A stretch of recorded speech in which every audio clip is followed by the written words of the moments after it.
The iron fist of Kim Jong-un, North Korea is engulfed in darkness and fear, a place where acts of brutality far exceed what the human imagination can fathom.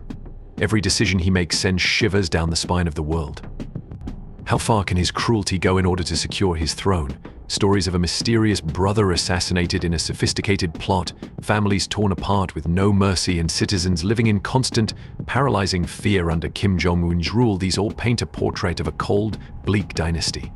Step into the world of this infamous leader, where power is maintained through unimaginable means, and punishments that seem like something out of a nightmare become a terrifying reality. If you dare, join us in exploring the life of the man who holds the fate of millions of North Koreans in his hands. In the darkness of North Korea's most brutal regime, Kim Jong-un is not just a name, he is a symbol of boundless ruthlessness. With a single goal in mind to assert his supremacy over the entire world, he ascended to power with an insatiable greed and an unyielding resolve. But Kim's journey was not always seen as that of a legitimate heir. Many still doubted his ability to lead this beloved nation to greatness, especially when voices supported his uncle, Jang Song-thaek, believing he would have been a far more capable leader. Facing skepticism and resistance from his own people, Kim Jong-un chose the path of brutality to consolidate his power. Not only did he crush his opponents, but he also took it a step further by slaughtering his own family, turning loved ones into his most dangerous enemies. The family massacres were not just the embodiment of his cruelty, but a chilling reminder of the absolute power he wielded.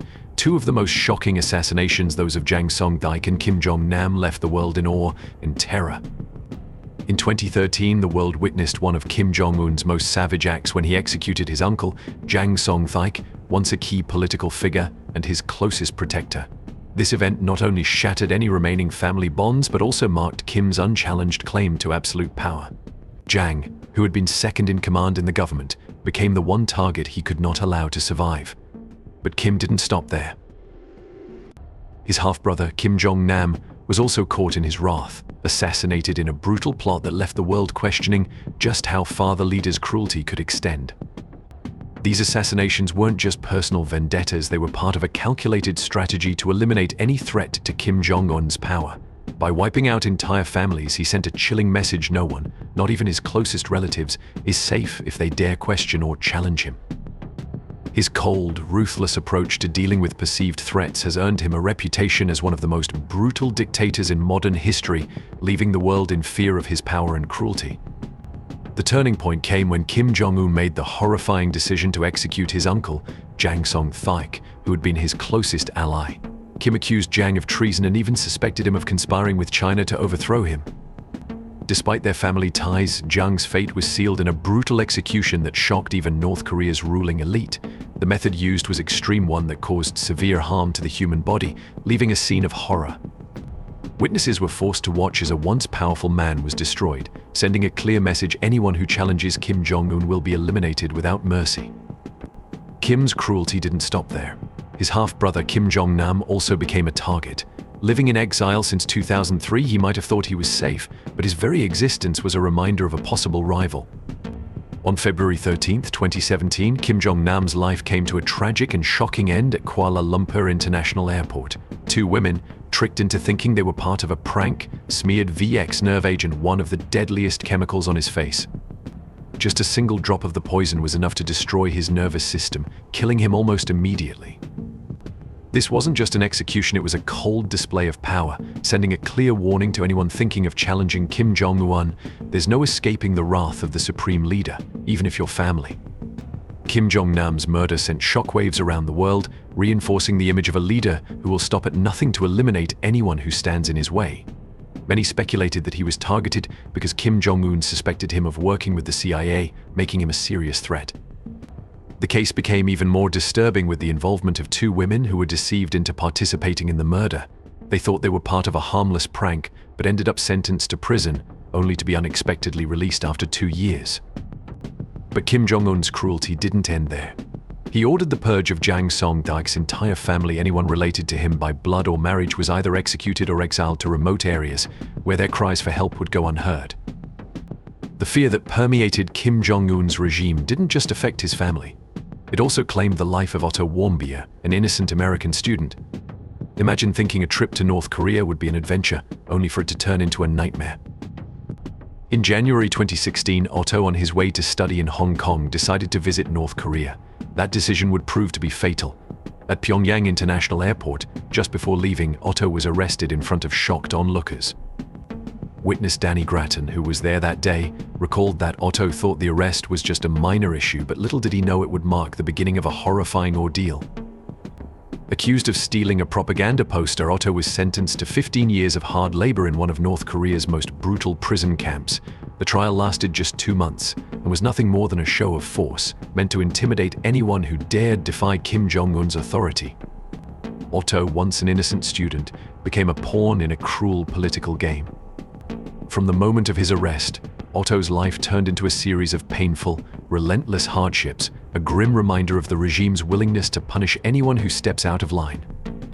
Otto wasn't just imprisoned, he was used as a propaganda tool, a living warning that even the smallest mistake in North Korea could cost you everything.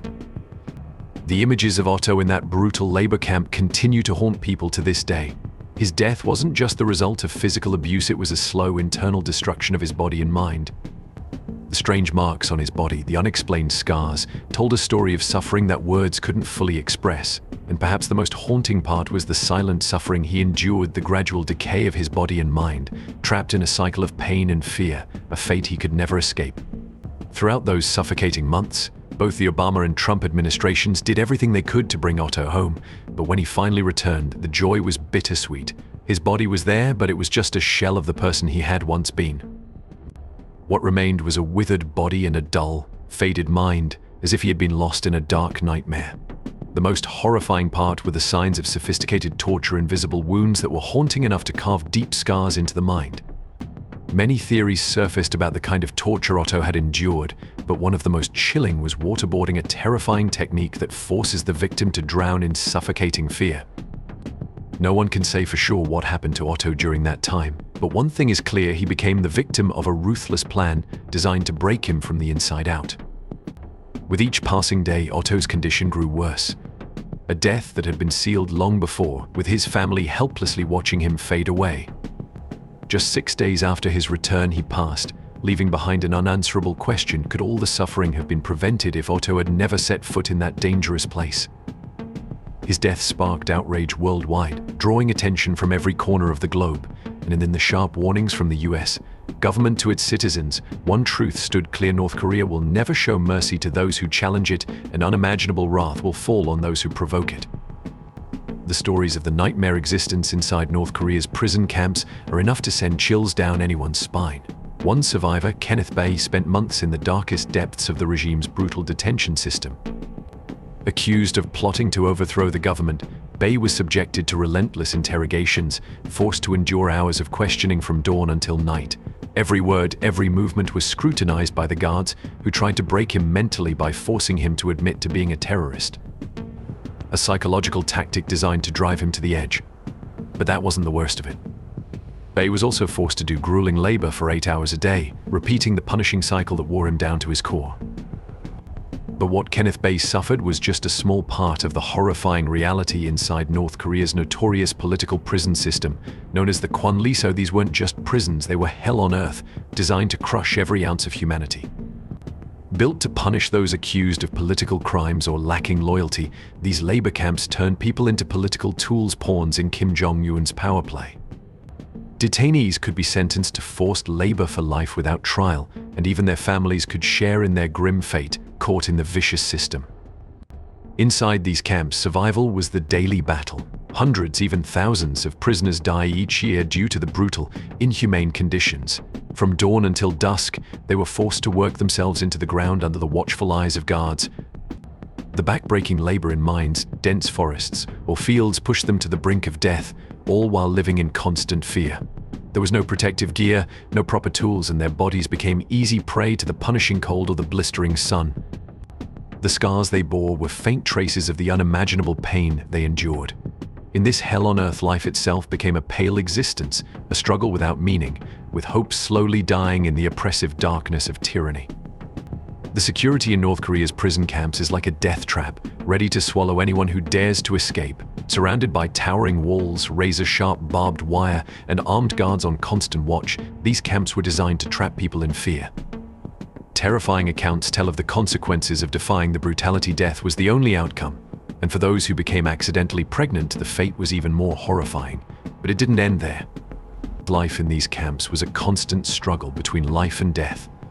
With barely enough food to survive, prisoners had to find any means to stay alive. Survivors tell of eating rats, insects, and anything they could find, all to cling to the faintest hope of survival. Their bodies became mere skeletons, their skin darkened by hunger and thirst, while their tiny, suffocating cells like inhuman boxes offered just enough room to sit but not lie down, pushing them further toward the edge of insanity. The suffering in these camps wasn't just about physical torment, it was designed to break the spirit, leaving prisoners confused, hopeless, and trapped in an endless cycle of pain. It was a brutal psychological war where fear was ingrained in their minds. This was Kim Jong-un's way of maintaining absolute control, turning every enemy into a hollow shell, too terrified to even think about resisting. Anyone deemed a threat to the North Korean regime faced public executions, meant to send a chilling message to the population. These executions didn't happen in secret locations, but in stadiums, schools, or town squares, where thousands of people, young and old, were forced to watch. The charges for treason seemed almost absurd: trying to escape the country, watching foreign films, listening to foreign music, or even just owning a Western music player. In 2022, a 22-year-old was executed in a brutal manner just for watching and sharing South Korean films and music. Each scream of pain, each moment of torture, was meant to spread terror and crush any hope of rebellion in the hearts of those forced to watch in silence. The repression didn't stop at physical violence, it extended to a ruthless cultural purge, where anything that didn't have a North Korean stamp was wiped out. With an iron fist, Kim Jong-un passed harsh laws banning all forms of foreign culture. Just listening to foreign music or watching films could get you tortured. Even language wasn't safe. Any word or phrase that resembled Korean or hinted at Western ideals was forbidden. Having religious beliefs outside the state ideology was also considered a crime, punishable by horrific consequences that few could survive. This brutal regime wasn't just about destroying the body, it was about crushing the mind and soul, turning the people into mindless puppets. Intellectuals, artists, and anyone who dared to think or create outside the box quickly vanished, sent to notorious prison camps without a trace. These actions were designed to eliminate independent thought and creativity, to wipe out any spark of freedom, and turn North Korea into a society where dissent was wiped out without mercy. Living under the constant weight of fear, people were forced to live as mere shadows of themselves, shrinking in total submission and silence like a cage left unlocked, but with no one daring to escape. North Korea's extreme cultural repression was just the beginning of a much darker reality. Beneath this tightly controlled society lay grave human rights violations, as haunting as the ghosts that seemed to haunt every corner of the country under Kim Jong-un's iron rule. Over the years, the regime has created a legacy of terror that only grows, tightening its grip on freedom and suffocating the will of the people. First and foremost was the complete crackdown on freedom of speech and movement. Anyone who dared to voice even the smallest criticism of the supreme leader risked their life. Citizens were forced to live in constant fear, like prey hunted by a pack of wild animals. Meanwhile, the government exploited forced labor, using people as nothing more than cogs in an unfeeling machine, with no mercy or regard for their well-being. People were coerced into working on massive construction projects or pointless government initiatives, all wrapped in the pretense of serving the state.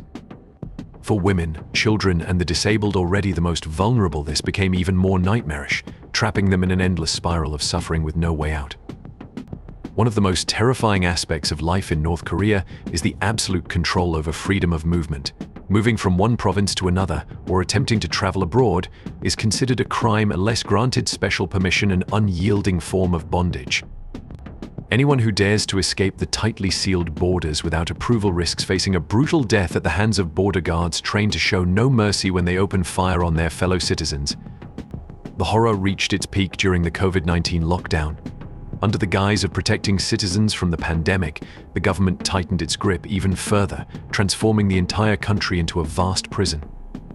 Control checkpoints sprang up in every district, blocking any form of illegal movement and strangling the lifeblood of the population. Imagine needing a permit just to move within your own country. What should be an ordinary trip becomes a life or death struggle. These measures acted like invisible chains, crushing the spirit and hope of millions, turning every day into a terrifying battle for survival. North Korea's harsh restrictions also suffocated access to basic necessities, pushing the people into a perpetual nightmare of hunger and rampant disease. For those who dared to escape, the journey across the border was not only one of immense courage but also one of constant fear, always looking over their shoulder for the relentless pursuit of the regime. Those fortunate enough to make it to China didn't escape the shadow of North Korean control. Forced to hide in secret safe houses, refugees lived in constant anxiety, terrified of being discovered and deported. Many were eventually caught, exploited, and sent back in disgrace by Chinese authorities, a brutal reality shaped by the complicated, tense relationship between the two countries. Life inside North Korea is even more terrifying when you consider the chronic food shortages and lack of healthcare. In this grim picture, nutrition and medical care have become unattainable luxuries. The healthcare system is a nightmare. Hospitals are poorly stocked, medical equipment rusts from lack of electricity and water, and doctors are left with no choice but to abandon modern medicine and revert to folk remedies, clinging to a faint hope that something might work. This decaying healthcare system is an invisible sentence that millions of people must endure. Pain and illness here aren't just part of daily life, they're a matter of survival. With no access to proper medical care, many people are left to suffer in silence, driven to the brink of despair and hopelessness. It's a harsh reality where even a simple wound could become a death sentence, and a common fever might turn into a life or death battle between life and death. The humanitarian situation in North Korea is further exacerbated by the prolonged famine that haunted the country in the 1990s and continues to plague the population under Kim Jong-un. The rural areas, long stripped of basic food supplies, have left the people in a state of unrelenting hunger, to the point where they are forced to eat grass or uncooked grains just to survive. The aging, inefficient agricultural system reliant on imported goods worsens the already dire conditions, especially with the COVID-19 pandemic sealing off the borders and cutting off even the minimal supply chains they once had. The entire country, with nearly 40% of its population facing hunger, wanders in search of a single nutritious meal, like ghosts lost in an endless void of starvation. While the people of North Korea endure unimaginable suffering, Kim Jong-un continues his brutal nuclear ambitions, a deadly power game, merciless and heartless. In the midst of desperate survival, he remains unfazed, funneling wealth and resources into his weapons program, pushing aside any notion of humanity. But the cruelty of the regime doesn't end there. Behind the tightly guarded, shadowy walls of secret research centers, horrifying experiments on human beings continue, grisly truths hidden behind a veil of secrecy. Nothing is more terrifying than turning innocent people into guinea pigs for nightmarish experiments. Harrowing accounts speak of citizens being used as test subjects for deadly toxins, treated like mere playthings in the hands of an inhuman regime. Many innocent North Koreans have been taken into laboratory rooms where dangerous chemicals and chemical weapons are tested directly on them. Witnesses have shared that these experiments are conducted with a horrific, monstrous purpose. Under Kim Jong-un's rule, North Korea has become a bloody nightmare, where even a person's last breath is no longer their own.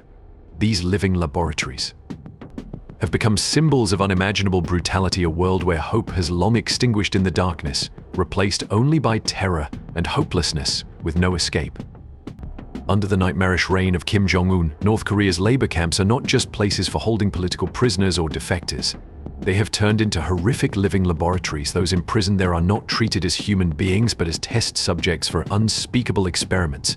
Scientists loyal to the regime are forced to witness these gruesome trials. Reports suggest that Kim Jong-un himself oversees these experiments, using them as a display of his absolute power, completely disregarding international law and basic human rights. These experiments are not just about advancing weaponry, they are designed to uncover even more cruel ways to deploy them. The scientists are forced to develop invisible, poison substances that cause death without leaving any trace, to turn regime enemies into unwitting victims, quietly dying anywhere across the globe. This is not just the story of innocent lives destroyed, it's a story of a regime's utter moral decay, where cruelty and savagery are not only accepted but glorified. Thank you for watching, and be sure to stay tuned for more chilling stories in our next video.